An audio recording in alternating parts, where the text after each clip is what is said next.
You got it, Corey?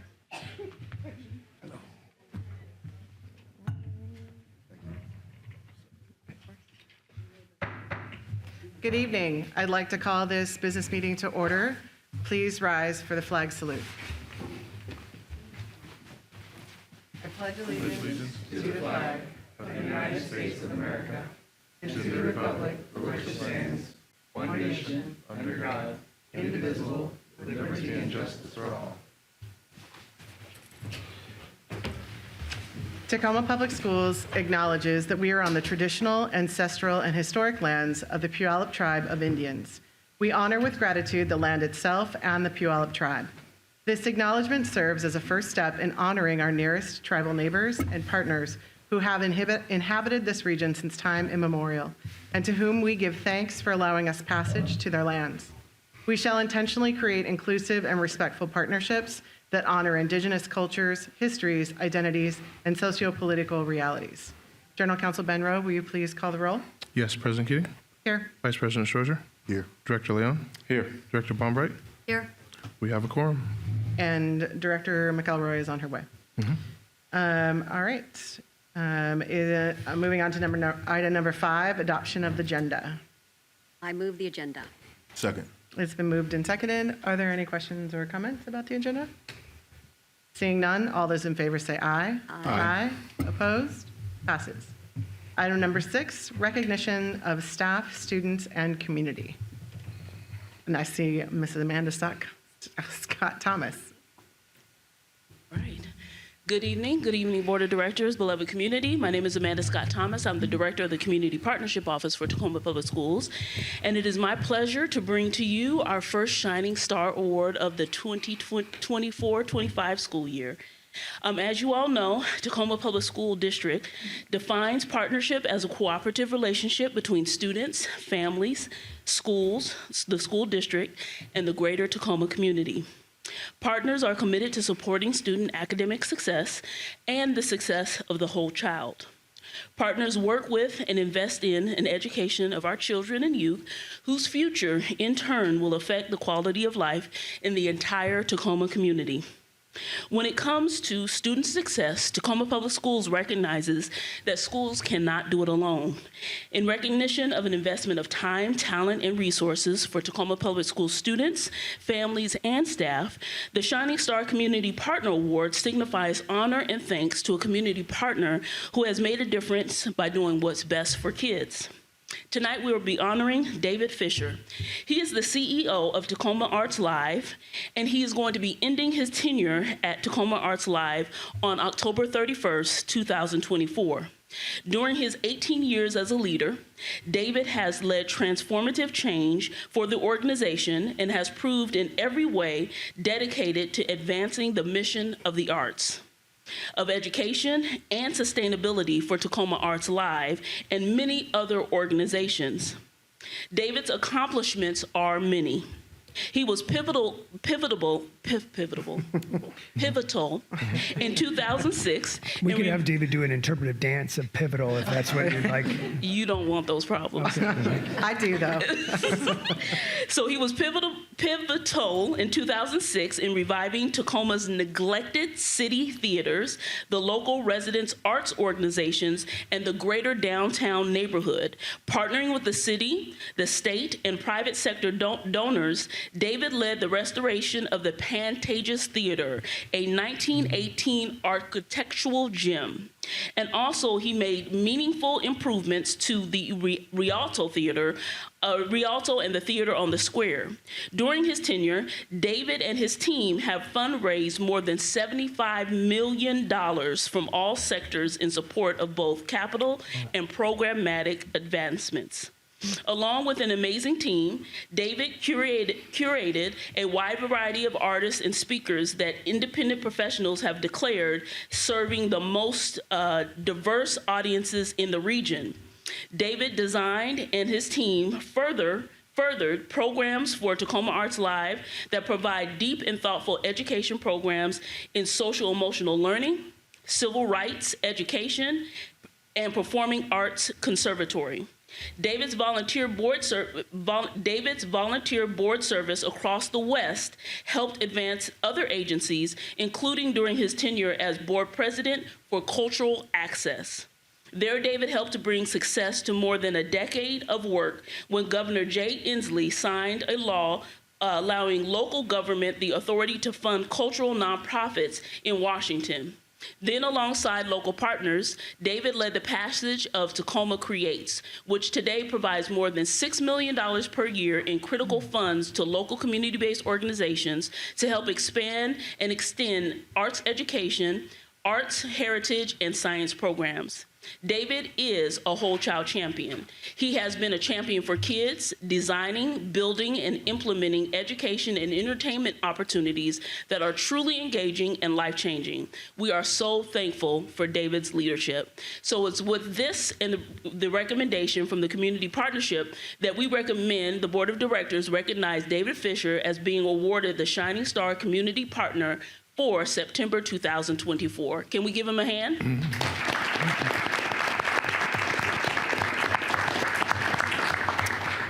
Madam President, before David grabs the mic, I had a chance to reflect on my time with David. It's been over 12 years now. Before there was after-school programs, there was Tacoma Arts Live and David Fisher working to make sure that kids had access to the arts in every neighborhood. David carries an equity theme and lens in all the work he does.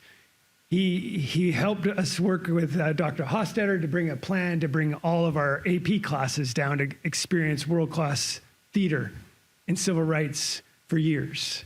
COVID put a little break on that, but I think we'll get back to those days. I started to do some rough math of every year how many kids were served. And I think it's safe to say that we're, tens of thousands of kids in the city of Tacoma got to experience the arts through professionals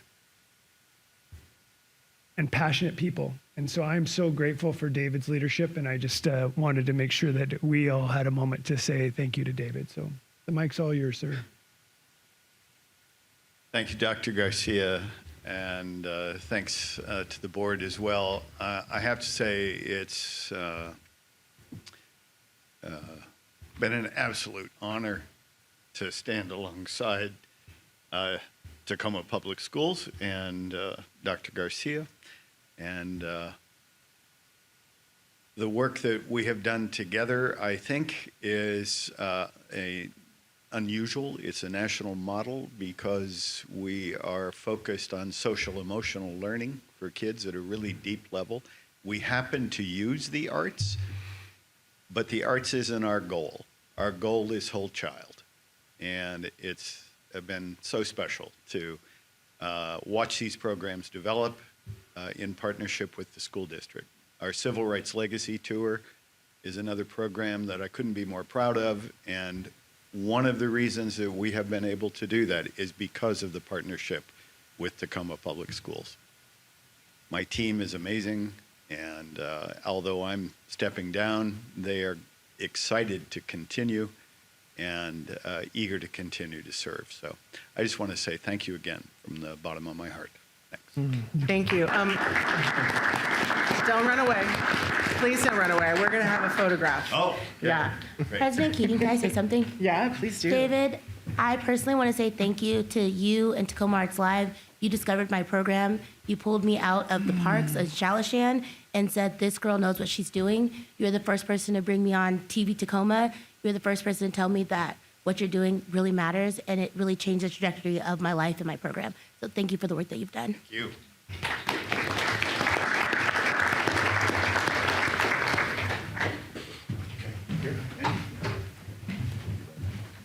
Chelsea, you get in the middle. I am getting in the middle of this. Gotcha.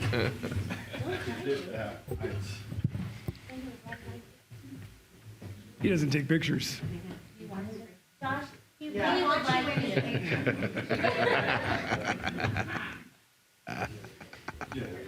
Yeah, go on the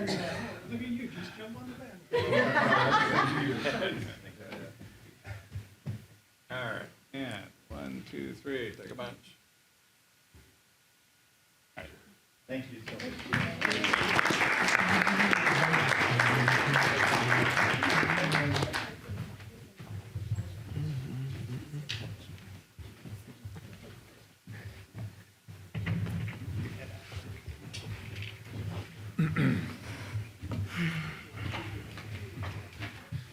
David's back off to work, so we gave him permission to leave class early to get back to the good work.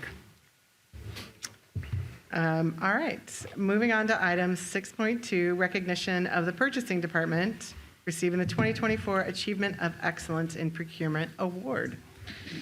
Good evening. In 1995, the National Procurement Institute established a program designed to recognize organizational excellence in public procurement. The Achievement of Excellence in Procurement is awarded annually. This prestigious award is earned by those organizations that demonstrate excellence by obtaining a high score based on standardized criteria designed to measure innovation, professionalism, productivity, e-procurement, and leadership attributes of the procurement organization. The Tacoma School District and their purchasing department is one of 17 school districts and one of 171 agencies in the United States and Canada to receive this award for the 15th year in a row. Woo! Got a little excited. Very, very exciting. Today is a notable achievement for the team led by Purchasing Director Cherie Estrada, which continues to be recognized for its excellence, not only in their excellence, but for their $1 million of taxpayer savings through innovative purchasing strategies and through the positive public attention that they've brought to the organization. So please help me welcome Cherie and her team.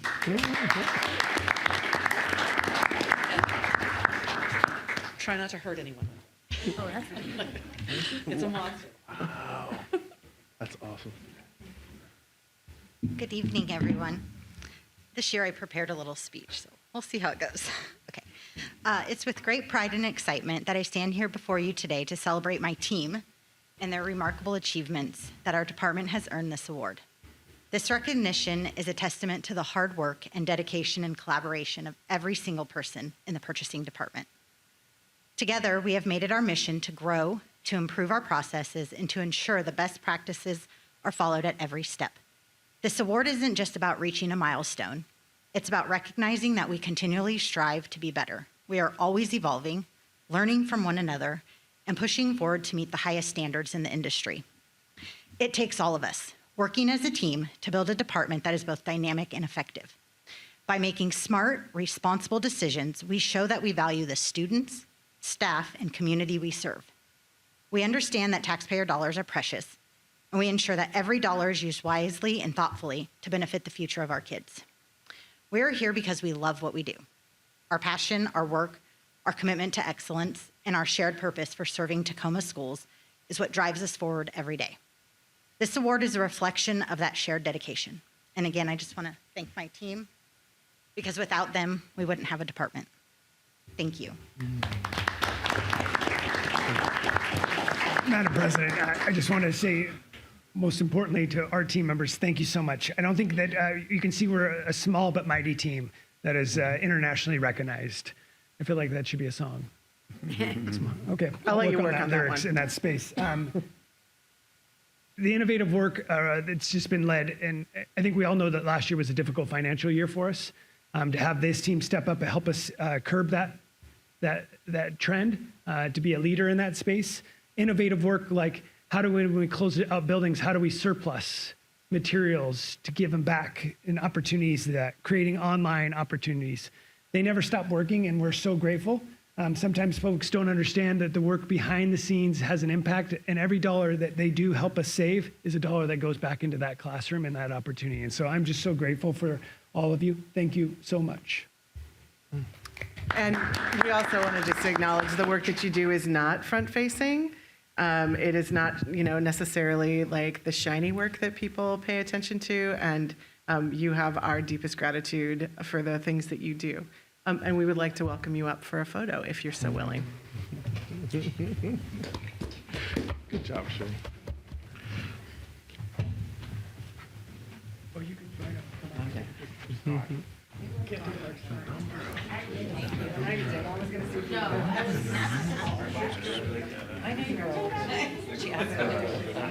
That looks very heavy. I didn't Squeeze in a bit. So we're all squeezed. All right. And 1, 2, 3. All right. Thank you. Congratulations. Thank you so much. Thank you.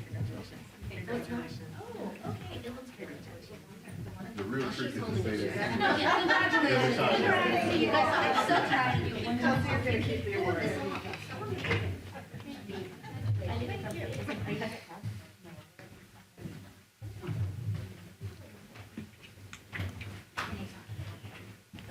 Mrs. Estrada, do you know the record for the number of times the award has been won in a row? Yeah. I think we should find that out. I think. Okay. Okay, item number 7, superintendent's report, 7.1, the whole educator recognition. We have, starting a new school year, we have Dr. Greek back to recognize some very important staff members and team members of ours. And it's with a great privilege that we start September with our nutrition services. So Dr. Greek. Right. So no surprise, nutrition services for 24-25 starting our whole educator recognition. Just like we did last year, we're going to recognize the group every single time. And what better way to start out with our nutrition services, who have just completely rocked beginning the school year as they always do. And I will say that we have a lot of members out there that we're going to highlight, and Kari's going to speak to. And I did tell Gina that she was going to have to come up, so make sure she does. Yes, Okay? And I told Forrest, it's really up to Gina. And so if Gina says no, then we'll all listen. Great. Well, yes, what a great opportunity to recognize. And here's kind of the numbers behind that. We have 69 schools and programs that are supported by our nutrition services staff. 10,000 students are served breakfast, and 13,000 students are served lunch every day. That's a lot of meals being prepared. We have 190 kitchen staff that are assigned, plus we have 25 substitute kitchen staff, which some of them are here as well. And we really value our substitute staff coming in. They fill in those gaps when people are on vacations or not able to come to work that day. It's really a wonderful family of people working together for that. I'll share with you tonight mostly about our satellite kitchens. So use a little play on words here, but nutrition services or serving food to kids is not cookie cutter. We have different models to meet the needs of our students in our district, and one of those is our satellite locations. So in two ways, we have, first of all, the satellites that are being supported, and those schools or locations have meals that are partially prepared somewhere else, or maybe even fully prepared at a different location, and then taken to that location. An example might be that Stadium High School, meals are prepared for lunch and breakfast there and taken down to Soda, so the partner schools can have those. So we have 15 schools that are being served that way. Sometimes it's one person, sometimes it's a handful of people that are serving in that satellite facility. And then there's those that are supporting the satellites. We have 9 schools, I mentioned Stadium as an example, that are supporting those satellite locations. They prepare and help with some other functions that are part of that. So again, not a cookie cutter approach to it, but we're trying to meet the needs of all the students in our district, helping them to have a good meal. I have a bunch of slides here to show some pictures of nutrition services staff, but I also have some live staff members. I'd like to have them all come down here as I'm going through those slides. I think one thing you'll notice in here. Wait, Kari, pardon me. I noticed they didn't get up. They're getting up. They're on their way to come down as they're coming down.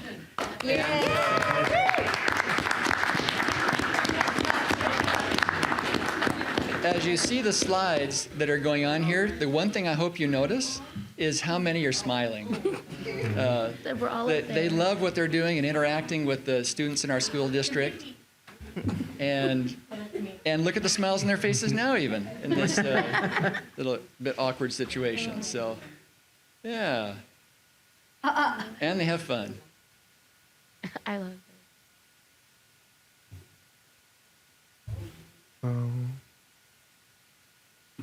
And the shirts. I love the shirts. Make me use my voice. Your lunch lady voice. Okay, we'll leave that. We got a little, got the Rock there with us too. So I'd invite you all to join with me in celebrating this group that does such a fantastic job for our students in our district.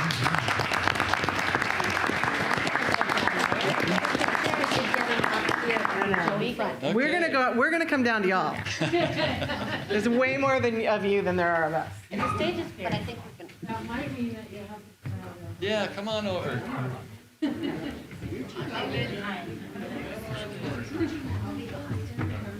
Yeah.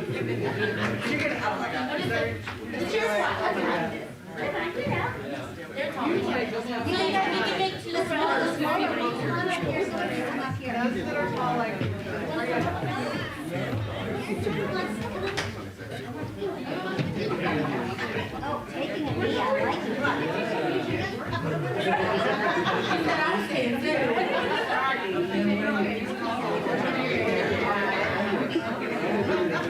You got everybody? I got everybody. Make sure you get me. You guys ready? And 1, 2, 3. I'm gonna take a bite.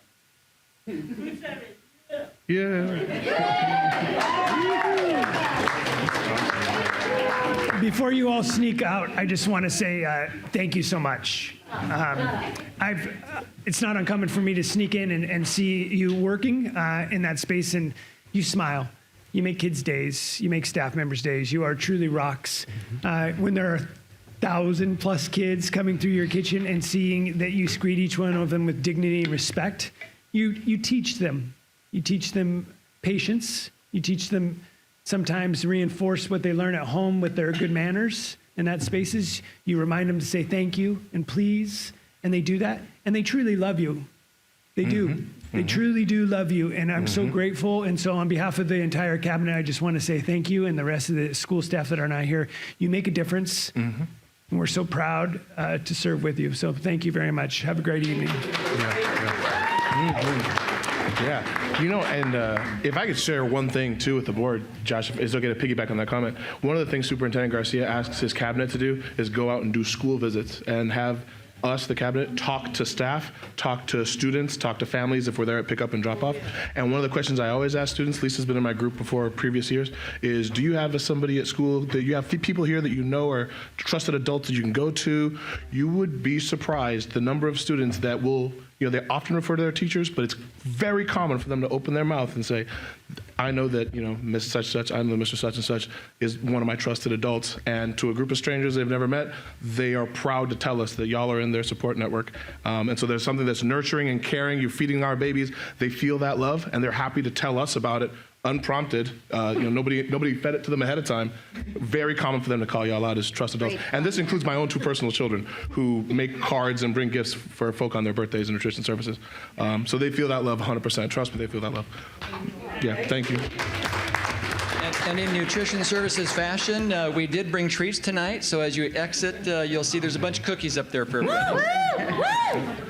And if you haven't got a chance to cruise by a school recently, I encourage you to do that right around lunchtime. See the salad bars. See the salad bars that are available, the fresh fruit that the team puts out there, and encouraging kids. And so, yes, cookies tonight, but apples and oranges and vegetables and greens tomorrow. There are like vegetable options for the nachos, because when I visit schools, I'm just eating nachos every time. So I mostly go to the middle schools and I'm like, can I eat with you? And I eat nachos. But they have like fresh fruits and vegetables for the nacho salad bar too. So. Yes, and kids don't go without. So thank you very much, team. All right, I love all this feel-good stuff. All right, moving on to item 7.2, college and career readiness. Who am I passing this off to? I think we have a team of folks that are going to come up tonight, and I wanted to give you a little introduction. And that we have been working, we've been working for many years as a cross-departmental team to try to find out better ways that we can provide support to not only our schools, but to our students and their families. What we're here to share with you tonight is an update of our work. It is not to suggest that we are replacing the magical relationships, but I think what you're going to find is how are we organizing the communication and the resources in a manner that enhance the magic that happens at the school site and with our community partners. And so tonight we have Mr. Adam Koulos and Ms. Catherine McCarthy to give us some updates. Good evening. Appreciated being here with that update. I'd just pause, and I think the image is extremely beautiful and kind of relevant in terms of this ongoing evolution of our commitment to youth, not only in arriving at graduation. Our graduation rates are phenomenal, and we celebrate that, but we want to prepare students for that next step. So walking off that stage and being ready for their next. So in terms of this slide, I think this is and I can't emphasize it enough, it's this ongoing momentum gathering and sort of culmination of a lot of different things, of decades of work. And on here we highlight this idea, this conceptual reality of empowering youth on a personalized level. Each student designing a plan or a map or a journey to their next. And so it's this, we all know and are aligned to the reality of life after high school and the importance of that, navigating options, having a senior who, not a senior anymore, a graduate who just started college yesterday. It's near and dear and very relevant in terms of the work that we get to do in terms of supporting our thousands of youth. Supporting students on their individual path. I can't say that enough either, around this idea of personalization. I think that's where things get really exciting and really dovetail into all of our decade plus work around whole child and whole learner as they develop and progress through graduation. And then finally, this community element. And I think I've said it before and I'll say it again, anytime I have an opportunity to speak, I've been really, really fortunate to work with a lot of districts across the nation. I've never seen a district who beyond theory and beyond talk is more actionable in terms of maximizing community partnership. And so part of this initiative is doubling down on that element also. There's some specific celebrations in terms of recalibration of existing folks. So Christy Wolford and Christopher Chase, who have worked over the last couple of years in our career tech ed department, have shifted to a more global or inclusive role around this intentionality of career and college readiness. And so you'll see title shift, which is exciting because it's us being intentional and transparent to our community and our students and our families around emphasis in pulling all of the pieces together. Our counselors, world-class in terms of maximization of not only whole child and developing whole learners, but just the sheer volume of impact that they have with youth in Tacoma. And so this intentional sort of building of many hands make lighter work.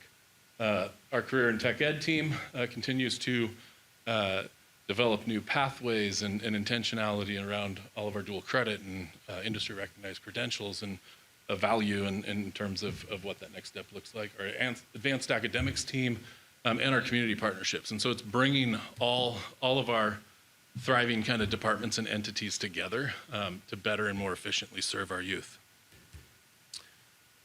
Finally, this is sort of, this slide's fun in that it unpacks commitments that we've made and continue to reinforce through actionable elements like dual credit, 100% articulation. I think we're fresh off of a 14-state initiative called Launch Pathways. We're turning the corner into our third year, and so we're fresh off 3 days of collaboration with teams from around the nation who are hyper-focused on this work and this development of new pathways. And each time we go, there's this excitement and this buzz around the work of Tacoma. So in terms of Washington State, it's Tacoma, Elma, and Richland. Intentionally selected those 3 districts. And time again, we spend as much time working with and collaborating with folks around different things that we have delivered. And so it's exciting to go through these different pieces because we only continue to get better. We have this mindset of yet and yes and so it's exciting in terms of our expansion of all of our CTE opportunities and this marriage with all of our different entities in terms of advanced placement, increased college in the classroom, where students are earning dual credits in terms of their high school experience to support their next institution or next opportunity for learning. Finally, on the systems side, we have better tool integration. Last year, we gave it a couple different updates. We'll have a more robust update in terms of career tech ed coming up in the next couple months, but tool integration. So we went with U-Science, a product that allowed us to offer even more relevant, high-quality, industry-validated IRCs over the last year and have continued to maximize that platform to better serve our youth. Career and college resource distribution. Catherine's going to take over here in a second and talk about a lot of energy and efforts around just being better in terms of empowering youth and informing youth and families and community organizations. FAFSA, WAFSA, VANI our verified acceptance continues. We continue to lead the nation in terms of emphasis on that, and so that's an exciting element. And then finally, I'll briefly mention just the state's intentional push and anchoring of a high school beyond plan tool called School Links that will launch across the statewide via OSPI in a year from this fall. And so that's an exciting opportunity to combat mobility and provide some equitable access in terms of some of the different tools within that.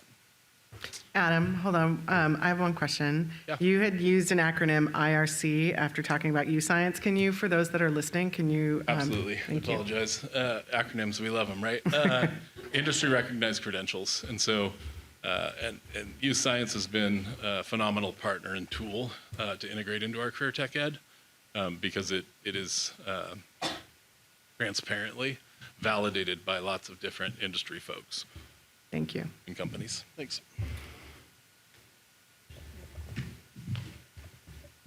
All right, good evening. For those who don't know me, I'm Catherine McCarthy. I'm our Assistant Director of Communications, and I do get to show you the fun, shiny, pretty parts. So as Adam kind of went through, there is so much complexity when it comes to figuring out what your next step is if you're a student. I have a high school student, and I'm starting to navigate that, and wow, it's a lot. So the things I'm going to highlight today are just really thinking about how do we, in the communications teams, how do we support that work? And I do want to emphasize the word support.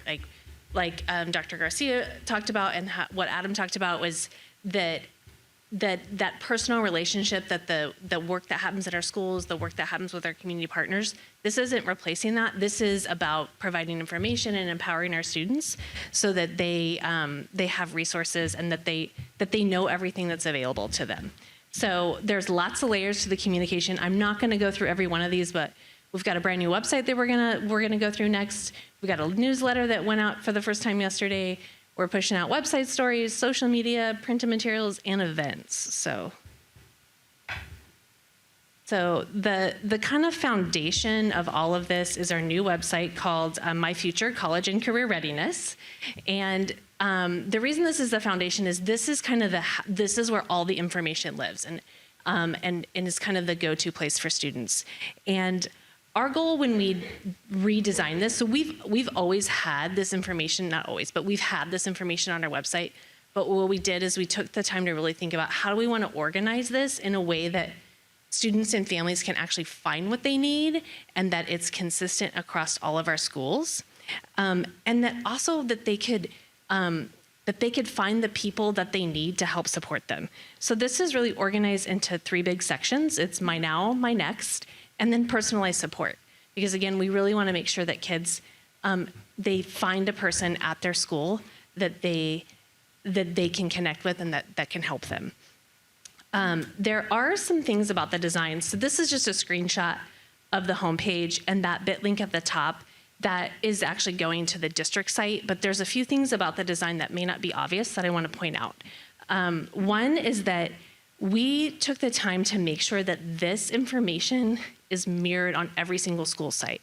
So if you're a student and you go to your school site, you are going to find this exact same information. And the way that we structured it on the back end, that as we update the district's website, all of that information is going to continue to mirror out onto school sites, so that no matter where you're coming at it from as a student, you're going to find that same information. The difference is on the school site level is going to be, you're going to see who is your support person at your school and who are your community partners at your school. Yes. Just for clarification, so when you say school, are you just talking about high schools, or are you talking about middle schools, elementary schools? Thank you for that clarity. Just yes. in case parents are getting excited out there. For high school sites. So if so this information is on all of our high school sites and on our district site. Thank you for that clarity.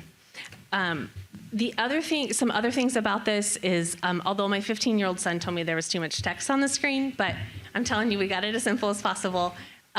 We really were thoughtful about designing it in a way that you can look at it on your phone, which was really important because we know from the data of our website that that's how people are accessing our website.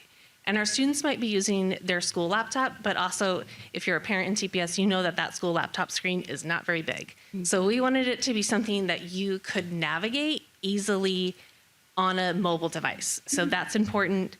And then there's links upon links upon links. So we were really, really thoughtful about making sure that no matter where you're at within this site, that you're going to be able to find your way back home, and that you're going to continue to be able to find your way back to that other thing you were looking for. What we found happening in our old site is like you would end up on a page and you were like, I don't know how I got here. And so we don't want that to happen anymore. And then the other part of that is there's some really dynamic pieces on it. You can kind of see here on the side, but there's a news feed that's automatically, so as we're pushing out web stories, that's going to be updating continuously. And there's actually a calendar component as well. So all those college and career dates, like we just put out dates, college application deadline dates. So those are all going to be on there, and they'll continue to update as well. Oh, I went the wrong way. Ooh. All right, and then these are not out yet, so this is a sneak peek at posters, and we'll also have some yard signs. So pretty soon you're going to be seeing these everywhere, right, Dr. Garcia? Everywhere. Everywhere. So and you saw like the cover one was actually was a stadium student. And then what we wanted to do is we wanted to make sure at the high school level that these were personalized to the school.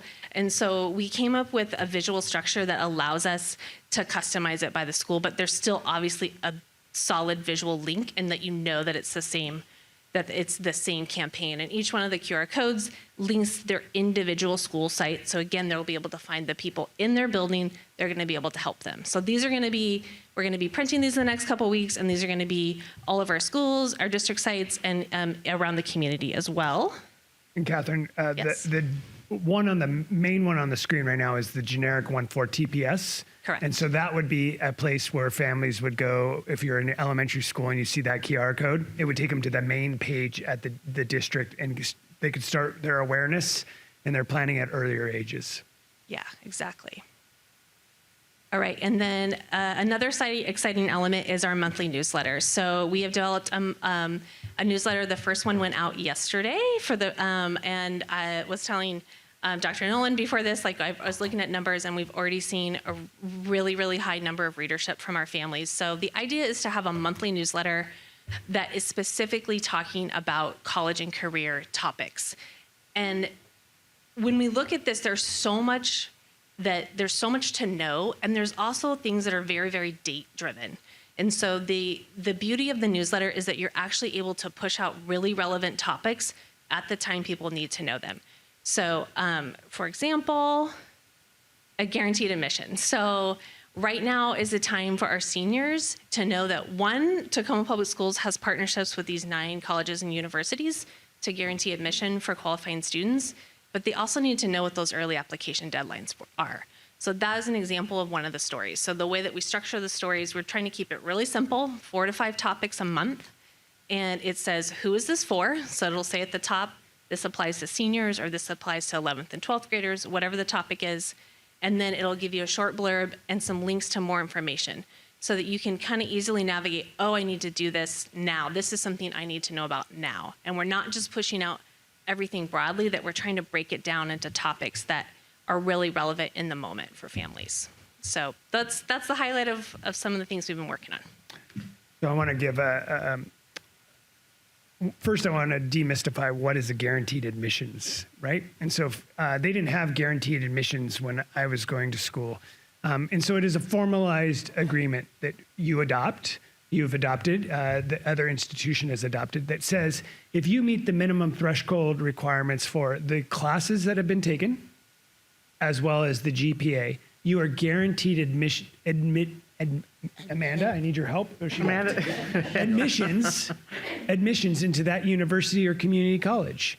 And it's other districts have jumped on board in that space. It lowers the anxiety for the family and the student to know that you have a spot when you've done your part. Yes, there's so much more to be done around financial aid and a variety of other, and those resources are also available, but it is a very unique opportunity that is not happening in all places. And so, as you get that and you're working with your child, is just submit the paperwork. You're there. And we're going to be pushing out those invitations as well into that space.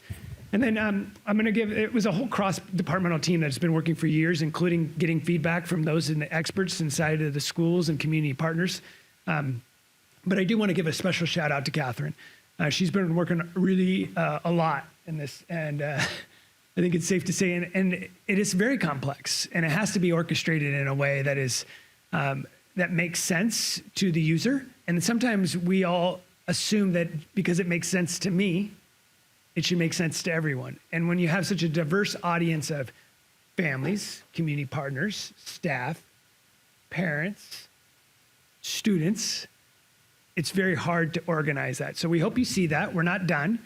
We are going to be moving more assertively into pushing information to families in that space. And so you're going to see more and more of this work for our kids. So thank you, Catherine, and thank you to the whole team. I'd Don't like run to away say just thank yet. you. And I have some more exciting news. Okay. And this, I think, breaks down barriers. Sometimes it's hard for a student or even their family to see them accessing college because something like a GPA might be a barrier. Correct me if I'm wrong, but part of the criteria for University of Washington Tacoma GPA is 2.7. Correct. Now, that's amazing. A great education, 2.7 GPA. We've got 3.0 up there. We've got 3.2. And it's 3.3 is the highest That's requirement. for PLU, yeah. So sometimes we think we've got to have this 3.85 GPA to access college. Not the case. This right here is a game changer for an access point for students, and that is something to shout from the mountaintops. So I have two things. One, am I correct in recalling that we increased the number of guaranteed admission colleges, universities last year? I thought we increased it by 3. I don't know the exact number. Yes, we did. Okay. So I just think that's worth noting. And then to Director Bombind's question around like whether middle schools are, I'm on the website and looking at, there are the 7th, 8th grade high school and beyond plans. And when my child was in middle school and doing this work, this would have been so beneficial to understand, like, what do they need to plan for? Because by the time my kid got to be a freshman, I'm like, why are you taking algebra again? You already took it. And so, like, this I think for me is like a real benefit to students and families. To be able to understand, like, before they get to high school, like, what are the expectations? What do you need to be watching for? Maybe what questions should be asking your students, right? And how do you help prepare them? So I just wanted to mention, I did notice that there was that aspect Yeah, there on the definitely website. is. And that work actually happened last year really to break all that down. And so now when we have it in this new website structure in a way that you can find it, it's like all that previous work, all that systems that we put into place are make it just so much more easy for families to understand what they need to do when they need to do it. Can I also give a shout out to the communications department? You all are really rocking it because I am someone who is chronically online. So it is on Instagram and Facebook as well. And I think that's really important to note, like the way the graphics are set up, you can actually like the way you can like download that image and paste it right onto Instagram. It's the way it's coming out. And the links are pretty short too. So like it's not like this extra long link where you have to go through everything. So I know your son said there's too many texts on the screen. My kid said the same thing. However, the image that I text to my senior, I was like, hey girl, did you check out the guarantee admissions? And the link was really short. So she opened it up and she told me thanks for not having such a long link. And I was like, I did not make that. So thank you for what you did to make it shorter because those seniors are looking at it. And those different GPAs really make college more accessible. And I really wish it existed when all of us were in college or in high school too, because it's really awesome. Are there any comments or questions? Other board members? Okay. Thank you so much for your presentation and your work. All right. On to item 7.3, HR staff start of school update. Good evening, everyone. Renee Trueblood, Human Resources. And I just want to share some great news. Our retention numbers continue to show that we are a place that people want to work. We're a place that people want to send their kids to school, and they're a place that people want to stay working.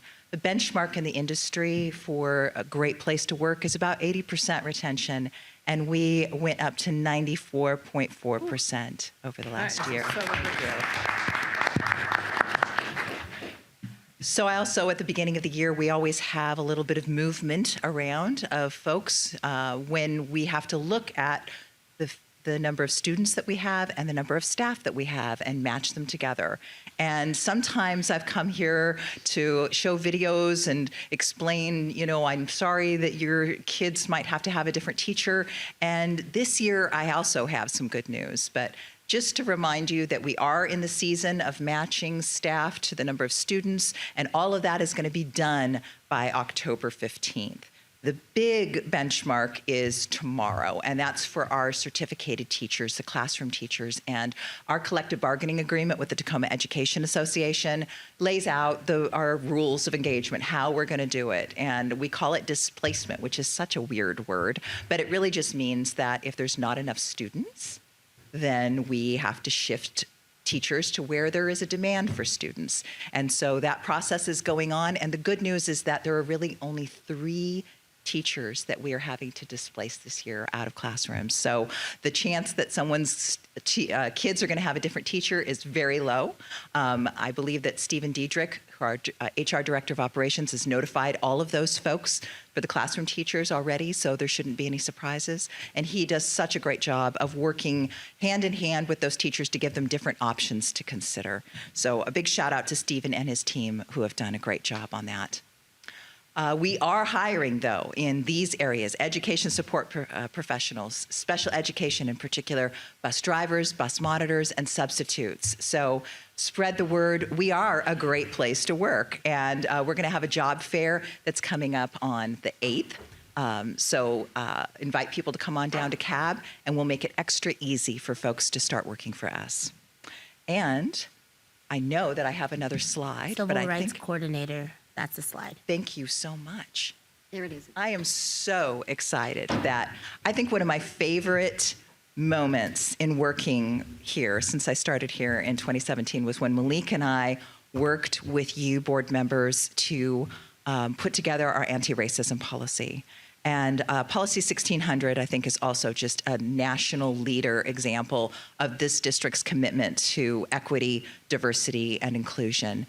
And we've recognized that we have to put resources behind the policy that we have. And I appreciate the support of our superintendent, who's allowed us to carve out a standalone civil rights coordinator position in order to support that policy and other anti-discrimination policies, and also have the time to work more on training, supporting families, and also partnering with other agencies. And I am so excited that Tiffany Davis Brantley has decided to join us. She is an outstanding leader in the field of civil rights law. She went to Columbia University in New York City, Cornell Law School. She previously was a Title IX and civil rights coordinator for the University of Puget Sound and general counsel for Cornish College of the Arts in Seattle.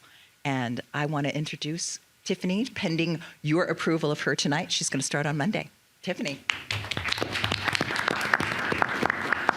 Good evening. Thank you for the opportunity to come before you. I am the proud beneficiary of an excellent public school education, so I know well the impact that teachers, staff, admin, and the board can have in the lives of students and in the community. And because I've been so privileged, it would be an honor to serve this community. Thank you so much.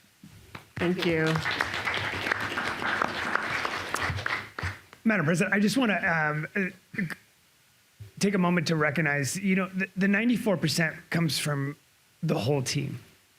It's not a department. It's how we treat each other from classroom to classroom, from the bus to those that meet the students off on the bus. It's the nutrition services staff, and it just reminds me that how important it is that we just pause and say that what a celebration when we have a community of people coming together, thousands of people continuing to work in a place because of the way they treat each other and that we treat each other. And so, we are better together. And I just want to say thank you to all of our staff members for helping create that successful moment of the 94, because it's not just one. It's each of us working together. And it's been so much fun getting back into school. I feel like, imagine this when you don't have a school year that is interrupted by, closures and other things that, people are excited to be back. Kids are excited to be back, and there's so many smiles in our school. So thanks to all of our staff for helping contribute that success of 94%. Thank you very much. Item number 7.4 for strategic plan process. So tonight, under one of your board goals, you have said that it is time for us to discuss and identify and readopt a strategic plan. We are very fortunate because we have Ms. Tanisha Jumper with us, who has a lot of expertise in strategic planning. And so tonight, Tanisha and I will be tag teaming what our process will be. We are not making any decisions tonight in this space. You're not adopting a strategic plan, but this is a prelude to say, hey, this is all the different spaces where people will be involved and have an opportunity to be involved to provide input. So, Ms. Jumper, would you start us off? Sure. So, hi, Tanisha Jumper, Chief Communications Officer and fill-in strategist for district. Our current plan ends at the end of this year, and you guys approved the creation of a new strategic plan on August 22nd.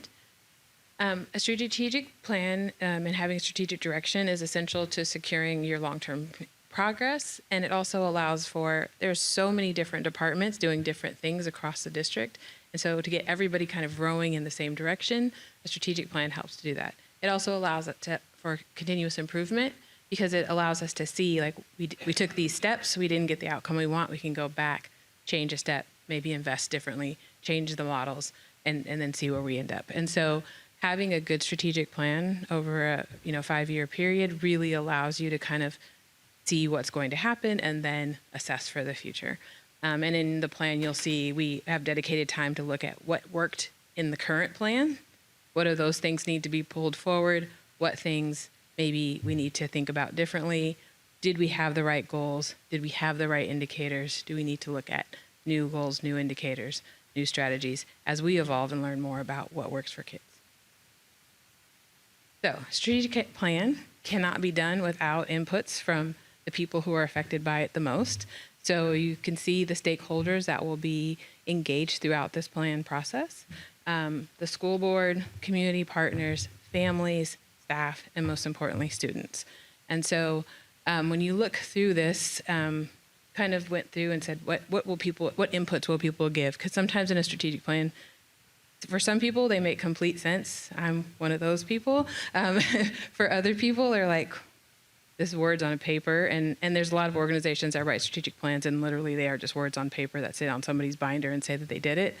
I don't write strategic plans like that. I want them to be things that people can see themselves in, see what their work, how it aligns to the overall goals. And so the school board will be helping to define what success means, giving us kind of the container by which this plan will live in, gathering and receiving input from the community, and then ultimately adopting the plan.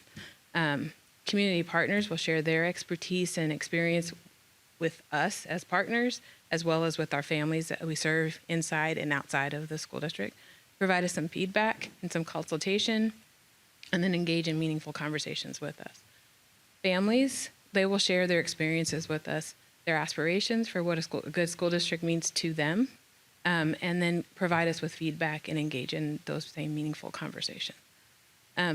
Staff, those are the subject matter experts in this, and they will help us to figure out what the right strategies are, what strategies worked for them, what strategies didn't work for them, what things they'd like to try, maybe where we focused in a place where they didn't think was as impactful, and maybe shine a light on the places where maybe it would be more impactful.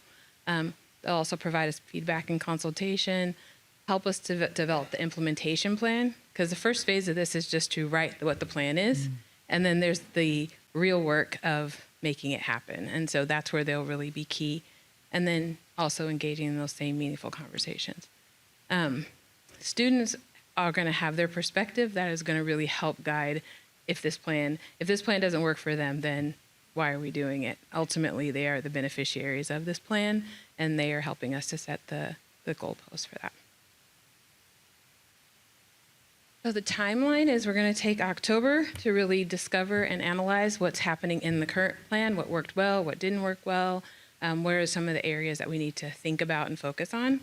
November, we'll start with statement of values and really looking at the values we used to have, what values we're missing, what values should be in that plan. And then that will kind of go through November, December, and then in January, we'll start identifying goals and indicators for the new plan. In January, come back with a progress report for all of you to make sure we're on the right track and get some feedback, and then continue working through February and March to finalize those goals and indicators, and then April present for you some adoption language.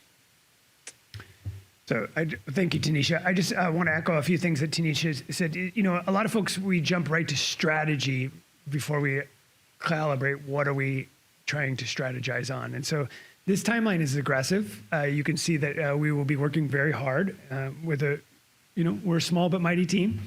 I'd encourage us to start thinking about our current statement of values, spending some time as not only board, but staff and community members, because that's the first step. What do we value?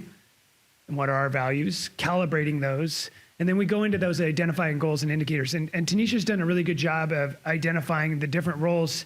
And our work won't be done after it's adopted. We will then start to shift a new work plan in this year, or this process, to really focus in on implementation teams and what do they look like and how are those different as well. So I just want to pause and highlight that piece. Are there any questions on the board or comments? Well, I'd just like to say, Tanisha, I'm really excited for this to go. I'm like you, I love this stuff. So I'm really excited, and just let us know how and when to Yeah. stay in.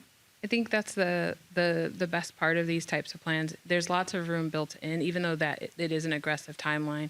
Most of this timeline is about having conversations and then feedback, ask questions, conversate a little bit more, then land somewhere. And I think we don't necessarily always make time for those types of conversations because we like to get things done. And so to pause the getting done a little bit to talk about what is it we're actually trying to get it done for, who and how, sometimes is frustrating for some people. But it always pays off in the end. So excited too. One other comment is that, as you know, other partners in our community are also working on strategic plans. And of course, we all have the same constituents. So one of the things that we are trying to do at JMAC is to make sure that we're all aware of what each other is focusing on, and we're having those conversations at the staff level, at the exec level, and at the board level of all of our agencies to make sure that we're not setting up conflicting goals or goals that inhibit success for a different organization. So I just wanted the community to know that we are not doing this just in a siloed approach, and this is also one of the things that our Tanisha Jumper is amazing at, is all that cross-agency collaboration stuff. So I want to thank you in advance because It is. Thank you. And I would just add, thinking about the past 5 years that informed where we were, that also incorporated a global pandemic and massive changes. And so I think, thinking 5 years ahead, I just know that those experiences and the impacts are going to help inform how we think about planning for the next 5 years. So I think that that's just an important reminder. Yeah. All right. Any other comments? Questions? Okay. Thank you so much, Tanisha. Oh, yeah. Strategic plan. Woo! And team, I don't mean to go out. I want to make sure that you feel welcome to sneak out at any time, right? I know you guys have early mornings and stuff, and so you're always welcome to stay, but you will not be rude by sneaking out at all, okay? So I Don't apologize. sneak, just go ahead. Yes. Just want to make sure you have that freedom. Look at the screen. I know, the screen is going nuts. Yeah. Okay. Moving on to item number 8, staff report to the board, 8.1, benchmark report, early learning. So speaking of strategic plan, we have a process where we have district adopted strategic plans, and you have adopted priority benchmarks. And one of your priority benchmarks was around early learning 3rd grade results. And so tonight we have Miss Michelle Raw-Lewis here. Good evening. I think we have the wrong report for you, right? No. Yeah, you're Early learning 3rd grade? Okay, I apologize. Please, Michelle, take it away All right. before I keep on butchering it. That's not the one we have. That's not what we have, though. Yeah, oh, wait, maybe it is. Yeah, we I have think a pretty early one. learning It's I an have- annual annual report. 2024 And that annual looks like Zeke is presenting. So We're having a little bit of technical difficulties. So what you have on your actual agenda is the early learning report focusing on preschool, and then what you have is our preview of our next monitoring report in third grade on the All screen. right. So You're wonderful. I have it. So yep, I think I can we move have forward. You guys have it too. Okay, perfect. So I don't need the clicker. That makes it even better for me. I'll click along as you go. All right. So This is what we do. We just adapt. We move our and early we learning, adapt. we're goal number 3 for the district.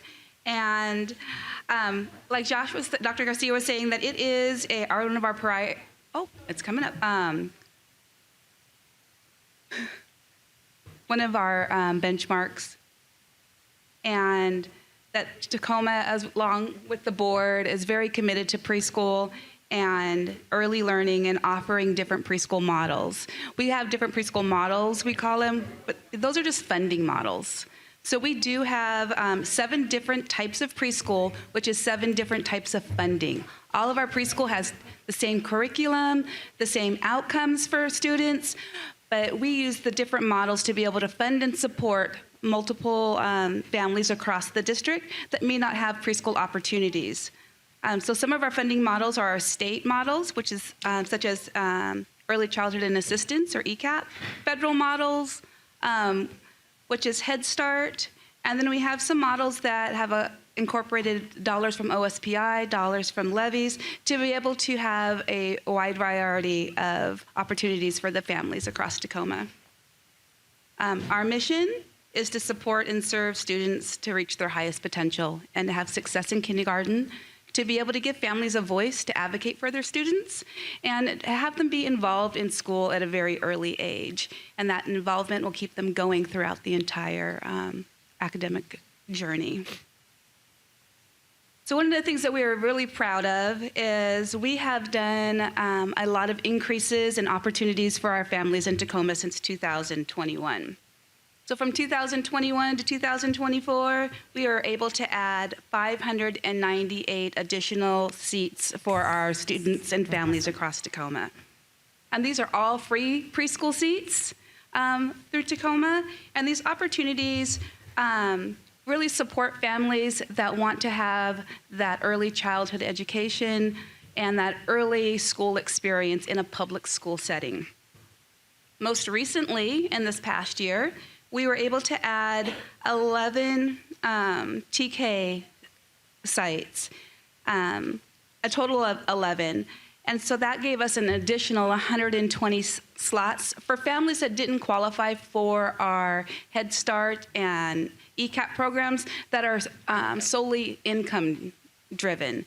And so those families that may have made just a little bit too much, and I'm going to give you an example, a family of 4 making over $40,000 a year would not qualify for our Head Start and ECAP programs. So our TK slots are designed to be able to support those families that are between that poverty mark and $40,000 on up, to be able to give them an opportunity to have free preschool.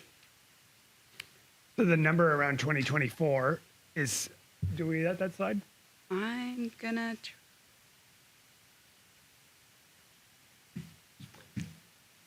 One more, Mark.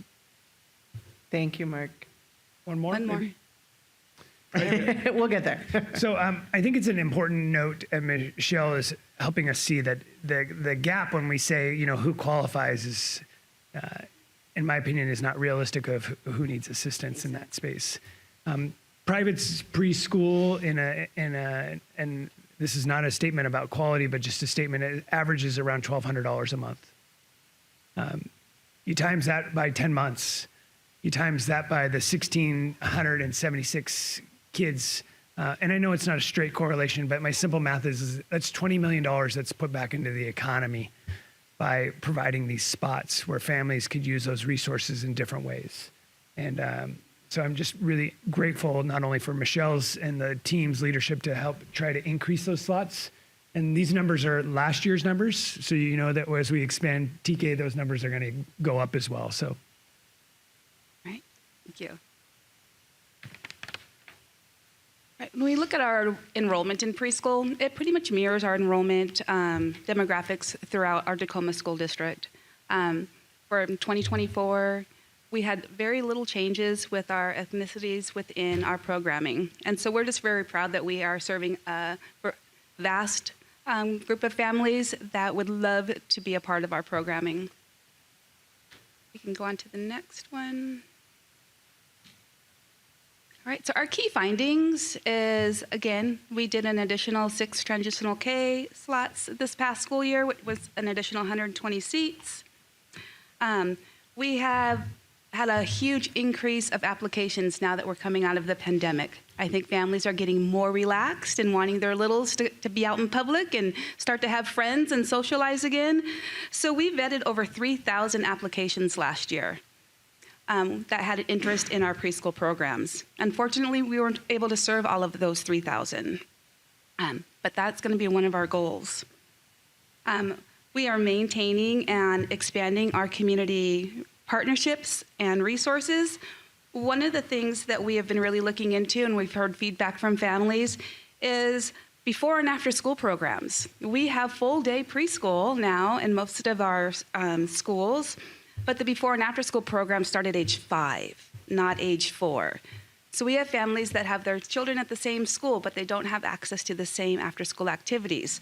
So with our partnership with Bright Spark, we're working with DCYF to see if we can change some of those licensing rules and make some exceptions when it comes to the public school systems.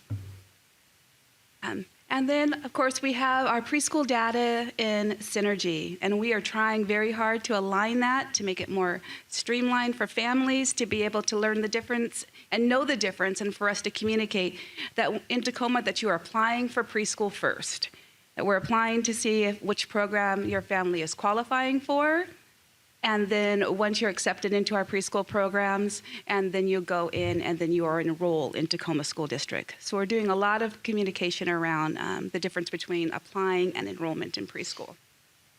And then again, our enrollments are trending up. Our preschool classrooms were full last year. We held a 98% fill rate for the entire school year. And that is amazing when I look across the state where we have Head Start and ECAP programs that are asking for reductions because they don't have enough students to be able to fill those seats. So what are our next steps? Our next steps are always to seek more funding opportunities for preschool. If that is partnership, if that is bringing in another community partner into our school buildings to be able to provide additional opportunities for families, or just looking at different funding opportunities through our partnerships with OSPI, DCYF, and our state and federal dollars. We are also looking at the ECAP entitlement. There's been a lot of talk around the state about entitlement and if it can get fully funded. I just want to say just a little bit of what ECAP entitlement means. That entitlement is the same as a K-12 entitlement. That means that if you are qualifying for an ECAP slot, that you are entitled to have one. And so the state is working really hard to ensure, as a whole state, that those families that are applying for preschool in the ECAP setting and wanting it, that they are guaranteed a seat to have it. And Tacoma is well ahead of that. What I can say is because we have a variety of preschools, so if our ECAP slots are full, we can always put them into another preschool so that we can meet that entitlement when it comes. With that entitlement comes full day. So we're working on moving all of our preschools, our ECAP preschools, to a full day model. Right now we have half and half. We have 4 full day and 4 part day models. We are going to be expanding our transitional K to be able to have a TK in almost every elementary school in Tacoma, giving families that are at that, we call it the fall gap, of not qualifying for Head Start or ECAP and not having enough to pay for private preschool, that opportunity to have an experience at their home elementary school as much as we possibly can. One thing I do want to say, just to make it about that is that there is a decision tree on how we do preschool to ensure that our families that are qualifying for our income-based preschools are enrolling in those, and that's giving opportunities for our families that would not have a preschool opportunity an opportunity to have a preschool. And then we are also going to be contracting to have a community assessment done this year to see what our community needs are around preschool. Do we have enough seats? Are we overextending ourselves? Do we need more? So we want to think globally, and then we also want to know what our families need. Do we need to keep a couple of half-day programs? What are the needs and the wants of our community? And then finally, we are working very hard with our PIO office to be able to have greater outreach, to have a marketing campaign that shows that now in Tacoma, regardless of your income, we could have a preschool opportunity for you, so please apply. So that's going to be our launching in our marketing campaign. So that is our review of our preschool for the 23-24 school year, and how we're going to be moving forward for 24-25. Thank you very much. When you're in those, look to this side. yeah, when you're in those schools, make sure you swing by a transitional K class. They are. When Michelle says we're working, they're there. And a big shout out to all the staff, right? They're riding buses. They're taking arts class. They're working with our specialists. It's a really unique opportunity, and their kids are doing an amazing job, and our staff are doing an amazing job. So big shout out to all of them involved. Are there any questions or comments? I'd just like to thank you so much. I know that just my time on the board, how much this priority has, as you know, was one for me that was from my heart. So I love how much it's grown. I love the work that you've put in your team and at all the levels that we have it, and all the staff that are in classrooms with kids. And I just can't wait to see what this influx of TK is going to be on the readiness for kids when they next year when they go into kindergarten. It's going to be great. Just super excited, as usual. Whenever there's a preschool update, me and Elizabeth were up here dancing and clapping throughout most of it. So thank you for indulging us. But then also, with ECAP moving to entitlement, I know we do have those 4 part-day models. If they were to change over to full-day classrooms, would that be an additional ECAP classrooms on site? Because that's 4 half-day. That means it's 2 a.m. and p.m. for each site. That is what we're working with legislation. They were working on trying to get enough dollars to be able to provide those. Thank you for your advocacy as well. Thank you. Thank you so much, Michelle. All right, moving on to item number 9. Members of the public wishing to address the board. Public comment guidelines. School board members encourage public participation. Your civil input is appreciated. Board members will not respond to your comments during the meeting. The superintendent or a designee will follow up with you after the meeting if action is needed. Instead of speaking at a meeting, you may also send an email to the board at board@tacoma.k12.wa.us. And please contact the board office in advance of the meeting for disability accommodations. Under Board Policy 1430, public comment, the board president may terminate an individual's comment when the allotted time has passed and may interrupt a speaker to require the same standard of civility that the board imposes on itself.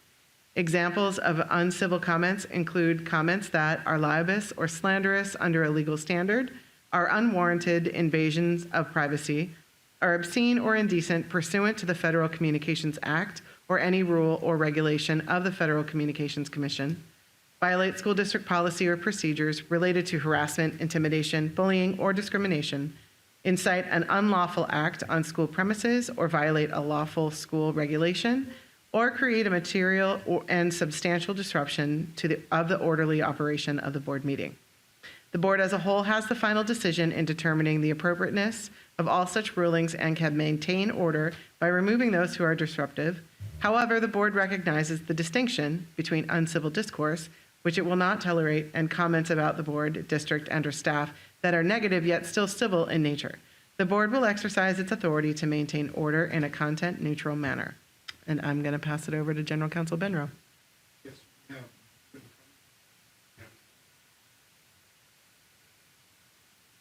Ready? Around Wester Green? Yes, this evening, only one. Hi, thank you. I just want to say I have 2 children. So can I pause you? Would you please, I'm sorry, would you please just state your name for the record? Aram Westergreen. Thank you so much. Thank you very much. I have 2 boys at Whitman Elementary, and the recent changes in schedule there has caused a dramatic shift and whatnot in our personal family time. And now, for after-school care, they have to go to the Boys and Girls Club, and they are, in short, on the bus for 2 hours. And that is a really long amount of time. And my comment is to please consider adding another bus or doing whatever needs to happen to make the bus routes a little shorter. That's it. Thank you. Thank you. We'll follow back up. Okay. Thank you so much.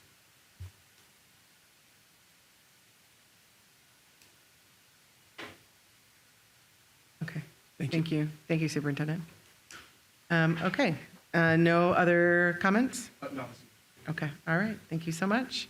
Moving on to item number 10, consent agenda. I move to adopt. I second. It's been moved and seconded. Are there any comments or questions about the consent agenda? Seeing none, all those in favor say aye. Aye. Aye. Opposed? Passes. Item number 11, policy matters. Item 11.1, first reading of revised policy 3416, medication at school. The General Counsel, on behalf of the district's Director of Health Services, recommends that the school board of directors review the draft of revised policy 3416 and provide feedback before a second reading. Just really quickly, the state legislature passed a House Bill 1035, which required school districts to adopt a version of WASDA's model policy, changing some of the rules around medication at school. In particular, things like nasal sprays that a parent or a doctor might require that a student have, and then the delegation of that duty by a school nurse. So no need to vote tonight. It's just a first reading. And so looking to come back to Equity Policy Review Team. I believe we've got that lined up for next week, I think. Chalet will be present, is my understanding, to help walk us through the nuances of that.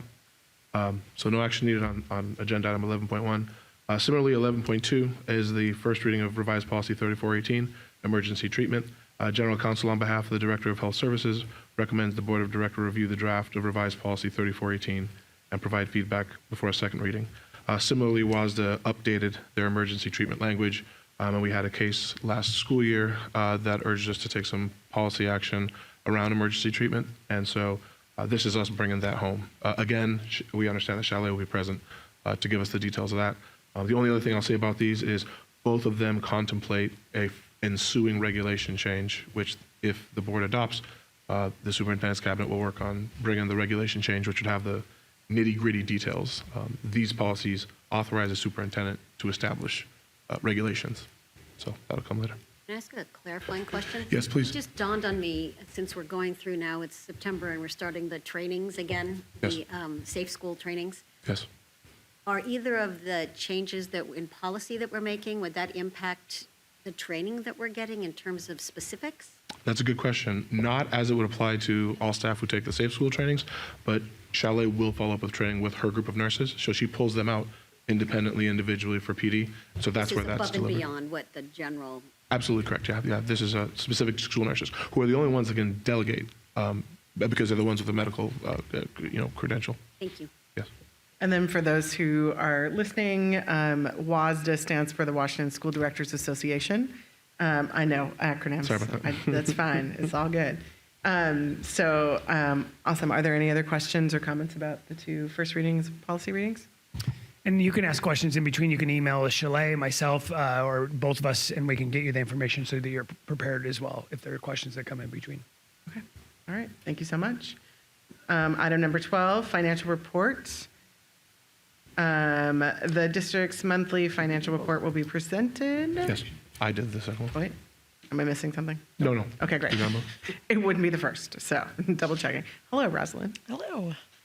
Well, I am just here to give you a very brief update on the fact that we sold bonds on Tuesday. Woohoo! Yeah, very exciting time. You're very excited tonight. I'm excited about money and young children. God, gotta love it. Yeah. So back in February, the amazing voters of Tacoma approved $650 million bonds for replacement and repair of many of our school buildings and a refurbishment of about 11 buildings. And so we have issued our first tranche of bonds, which is $162.4 million roughly. The rest of those resources will remain just in abeyance until we're ready to actually receive those dollars, and we need them to do construction. And so we only need this to get us through the next couple of years. Anticipating that we will go back out to sell bonds sometime around 2027, but we'll just continue to monitor what kind of resources we need with the construction team as things go through. It was an exciting day in the market. Initially, we were a little worried in the morning that it would be a rougher market day.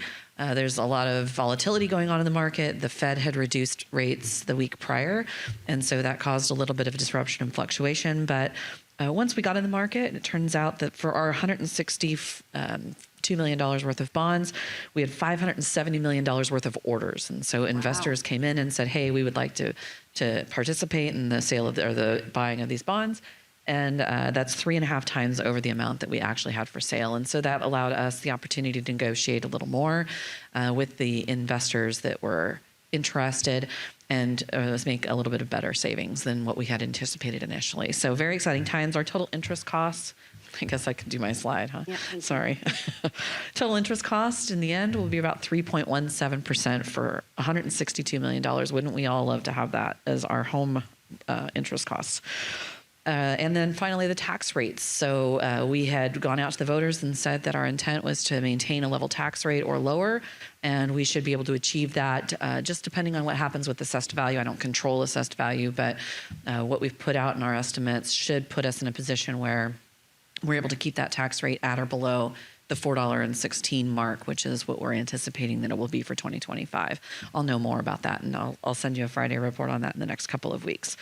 But that 4.16, it represents both our capital technology and educational programs and operations levy, the enrichment levy, as well as our capital debt repayment. So very exciting.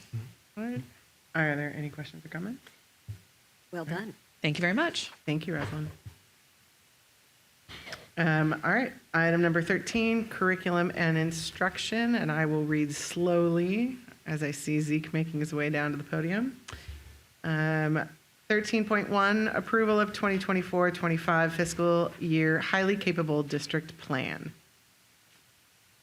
The Assistant Superintendent of Teaching and Learning recommends that the Board of Directors approve the 2024-25 highly capable plan and approve acceptance of associated funding estimated at $916,039 for September 1, 2024 through August 31, 2025, as well as expenditure of funds within accepted guidelines. Funding source, Office Superintendent of Public Instruction. Move 13.1. It's been moved and seconded. Are there any questions or comments? Seeing none, all those in favor say aye. Aye. Opposed? Passes. Item 13.2, approval of contract TSD 24-193 for the purchase of K-8 personalized instruction reading licenses. I move item 13.2. I might need new lenses. Anyways, it's been moved and seconded. Are there any questions or Wait, you comments? didn't read it. I haven't read it. God. See? I'm rolling with you. I mean, Look, I know you would. Just rolling with it. Thank you, Zeke.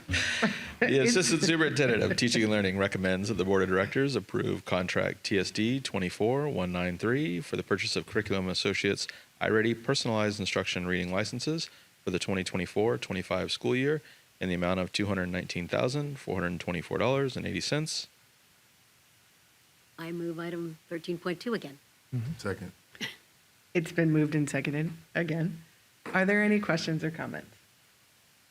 Seeing none, all those in favor say aye. Aye. Opposed? Passes. Thank you, Zeke. Item number 14, business matters.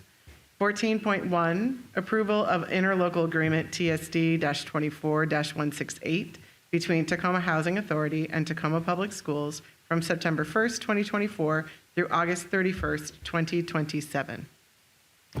The superintendent recommends the Board of Directors approve interlocal agreement TSD-24-168 between Tacoma Housing Authority and Tacoma Public Schools from September 1st, 2024 through August 31st, 2027.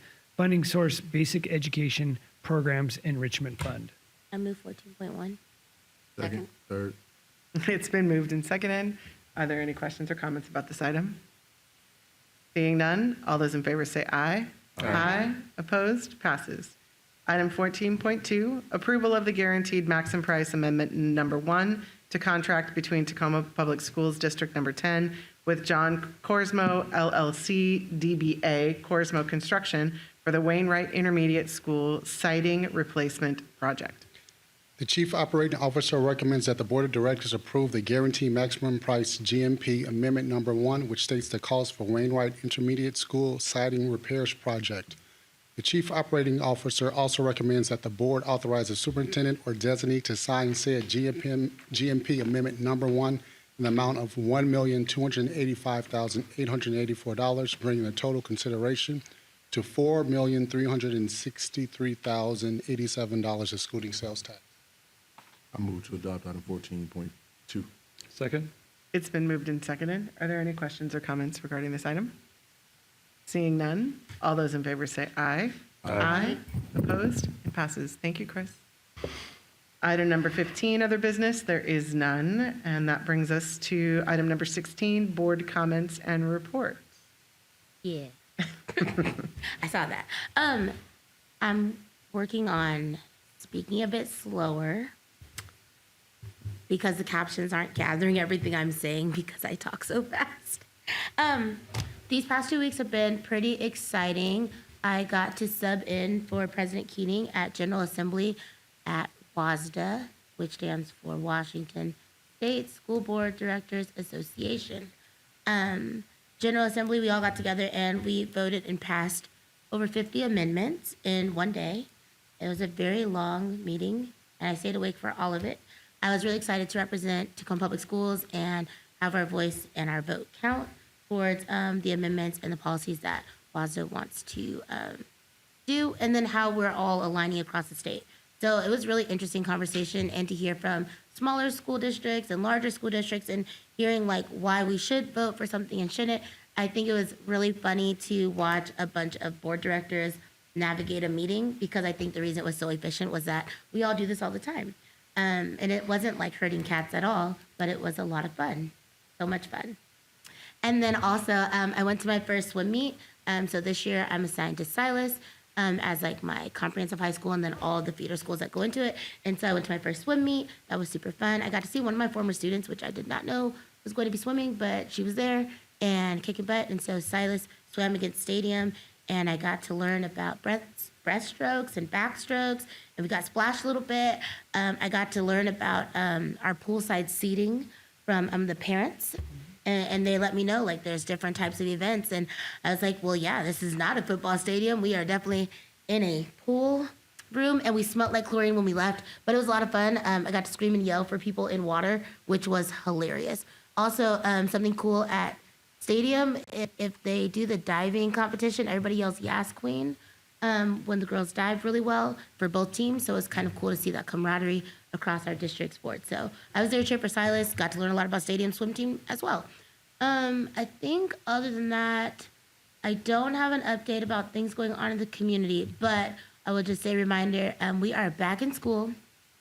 There are school times for kids, and there are times that children should be in school. If you do see kids out in your neighborhood and it is a school day, feel free to call the school and just tell them, like, hey, there's some kids wandering around here. I've got some reports from that, and I did let a principal know, and he was just like, that really helped. And their campus security started looking out in that direction. And so it's really like, help us all. If you see something, say something. We want to see kids in school where they're supposed to be. Also at Hilltop Heritage, a child was like crossing the street, like right after the bell rang, heading towards the Starbucks. And a parent whose kid graduated from Hilltop Heritage honked her horn and said, hey, what are you doing? Aren't you supposed to be in school? The kid turned right back around. So our kids are learning, but we all are one community. So please help us, help them, keep us on track. We're back in school. It's hard. We had a really fun summer. So many late nights, you know, and now we have to be back in our campuses. So reminders to all of us that we're all part of one community. Also, if you see them, they are children. They're little humans. Be kind. That's it. Thank you, Director McElroy. Who would like to go next? No report from me this evening. I'll go. So after our last meeting last week, the next day we had JMAC, Joint Municipal Action Committee, and two topics were discussed this month, and one of them was from the City of Tacoma, and the fire chief presented on their fire safety lid lift that will be on the November ballot, and so just wanted to share that for those in the public who might not be familiar with the importance of what our tax dollars do to help keep our community safe. They are having serious budget issues, and so you might want to look into that and study it up and become informed about the pros and cons of that.